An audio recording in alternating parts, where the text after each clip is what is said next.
The U.S. military building up in the Middle East as President Trump weighs new strikes against Iran. The region on edge, with Iran vowing to retaliate against any military strikes. Here's ABC's chief foreign correspondent, Ian Pannell. With the region on edge, a fresh wave of protests in Iran. Many chanting, "Long live the king."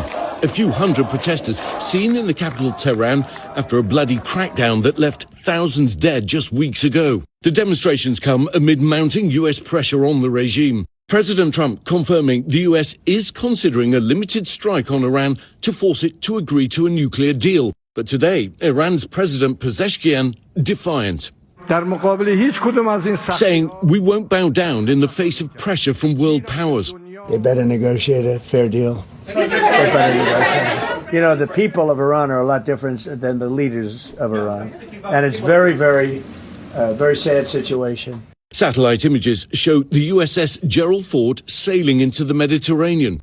It'll be joined by more than 100 cargo planes, refueling tankers and fighter jets.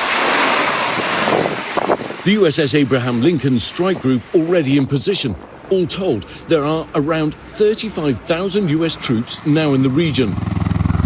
Tonight, US officials telling ABC News they're relocating hundreds of personnel at a major military base in Qatar ahead of a possible strike on Iran. Another round of diplomatic talks is expected, but Iran warning if it is attacked, it'll respond decisively, and that all US bases, facilities and assets of what it calls hostile forces would be legitimate targets.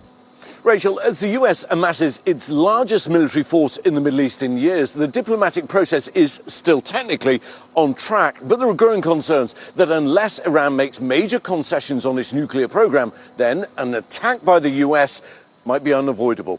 Rachel? President Trump urging Iran to make a deal quickly. Ian, thank you.